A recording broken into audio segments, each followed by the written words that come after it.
అందరికీ నమస్కారం అండి. నా పేరు భానుమతి. నేను హైదరాబాద్ నివాసిని. ఈ డిసెంబర్ మంత్ నేను గుడ్ పాజిటివ్ అఫర్మేషన్‌లో చేరాను. హెల్త్ పరంగా నాకు మా అబ్బాయి బుక్ చేశాడు ఈ క్లాస్‌లో. అయితే ఫ్రీ గురుకుల్ వాళ్ళకి కూడా చాలా థాంక్స్ అండి. ఇంత మంచి సబ్జెక్ట్స్ పెట్టించినందుకు. ఈ పెద్దవాళ్ళకి, అడల్ట్స్‌కి కూడా ఇది చాలా ఉపయోగపడుతుంది ఈ class.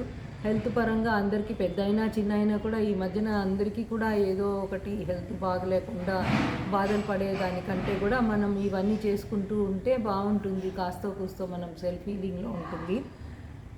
Deep breath, inhale, exhale చేసుకుంటూ ఉండాలి. తర్వాత షుడ్ అండ్ కుడ్ అనే దాన్ని కూడా మనము అప్లై చేసుకోవాలి. Yes, I can do this job, I could do this అని మనం తప్పకుండా అనుకుంటూ ఉండాలి. మిర్రర్ యాక్టివిటీ ఒకటి ఉండే, ఏదైనా మనం మిర్రర్లో చూసుకొని మనకు ఏదైనా లోపాలు ఉంటే కూడా మనం దాన్ని కరెక్ట్ చేసుకుంటూ ఉండాలి. అంటే పర్వాలేదు, ఇది బెటరు, అందరికంటే కూడా మనం ఎంతో మంచి లెవెల్లో ఉన్నాము అని అనుకుంటూ ఉండాలి. అఫర్మేషన్స్ మనం మెచ్చుకుంటూ ఉండాలి. ఎమోషనల్ బ్యాలెన్స్ కూడా ఎప్పుడు మంచి జరగవచ్చు, చెడుకు జరగవచ్చు, అయినా కానీ మనం అన్నిటినీ కూడా యాక్సెప్ట్ చేసుకుంటూ ముందుకెళ్ళాలి. ఎవరి మీద కూడా బ్లేమ్ చేసుకుంటూ ఉండకూడదు. ఇలా వాళ్ళు చేశారు, అలా వాళ్ళు చేశారు, మన తరఫు నుంచి కూడా కాస్త తప్పు ఉన్నా కానీ మనం సరిదిద్దుకుంటూ ముందుకెళ్తే బాగుంటుంది. మనకు ఎప్పుడు పాజిటివ్గానే మనం కూడా మాట్లాడుకుంటూ ఉండాలి. విల్లింగ్నెస్ టు రిలీజ్, రెసిస్టెన్స్ అది కూడా చేసుకుంటూ ఉండాలి. అప్రిసియేషన్ ఎప్పుడు ఎవరైనా ఏదైనా చేసినా కానీ, మనం చేసినా కానీ మనది కూడా అప్రిషియేట్ చేసుకోవాలి. నేను బాగా చేసుకున్నాను, ఇది ఈరోజు చాలా బాగా జరిగింది, రేపు కూడా బాగా చేసుకోవాలి ఇలాగే అని చెప్పి అనుకోవాలి. ఎమోషన్ ఇది చాలా నచ్చింది నాకు.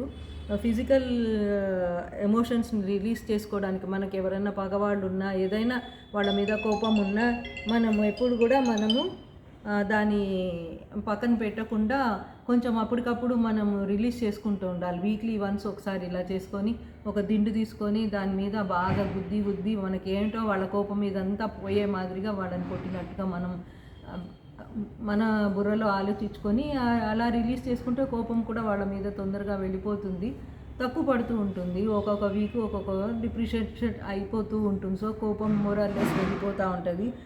ఫర్గివ్నెస్ ఉండాలండి ఏదైనా కానీ. పోనీలే, ఇక అలా అయింది, జరిగింది, పోనీలే, ఇంకా పర్వాలేదు, ఇప్పటి నుంచి మనం ఫ్రెండ్స్ అని అనుకుంటూ ఉండాలి. మనకేమన్నా క్లాత్స్ అట్లాంటివి కావాలంటే కూడా మనం కొన్ని అవాయిడ్ చేసుకోవచ్చు. వేరే వాళ్ళకు లేదు అయినా మనం ప్రతి పండగకి మనం బట్టలు కొనాలన్నా, ప్రతి బర్త్డే కొనాలన్నా, అదేదో మనం కూడా త్యాగం చేస్తే ఆ డబ్బులు ఇంకొకరికి వేరే వాళ్ళకు ఉపయోగపడుతుంది కదా అని కూడా అట్లా అనుకోవాలా. మనం ఎప్పుడు కూడా ప్రజెంట్లోనే ఉండాలి. ఈ రోజులో నిన్నటి గురించి ఆలోచించవద్దు, రేపటి గురించి కూడా కలలు కనొద్దు. ఈరోజు ఏం జరుగుతుందో అది కరెక్ట్గా మనం చేసుకుంటే మనకు మన పద్ధతిగా బాగుంటుంది. తర్వాత ఈట్ గుడ్ ఫుడ్, బాగా మంచి మొలకెత్తిన ధాన్యాలు అలాంటి ఫుడ్ బాగుండాలి. దాంట్లో లైవ్ ఉంటుంది ఎప్పుడు కూడా. అది చనిపోయిన వాటికి దాంట్లో లేని వాటి జోలికి పోకుండా లైవ్ ఉన్న పదార్థాలు మనం తీసుకుంటే సాలడ్స్, ఫ్రూట్స్ అట్లాంటివి చాలా హెల్త్కు మనకు దోహదం పడతాయి. మంచి ప్యూర్ వాటర్ కూడా ఎలా చేసుకోవాలని అది కూడా చెప్పారు మనకు స్వర్ణ మేడము. అలాంటిది మంచి ప్యూర్ వాటర్ తాగాలి. గ్రౌండింగ్ ఒకటి చెప్పారు, గ్రాస్లో గడ్డిలో నడవాలా, చెప్పులు అవి లేకుండా చాలా బాగా, లేదా ఎర్త్ మీద, భూమి మీద అలా నడుచుకోవాలి. తర్వాత మనము పంచభూతాల్లో మమేకం అవుతూ ఎప్పుడు కూడా నడుస్తూ ఉండాలి.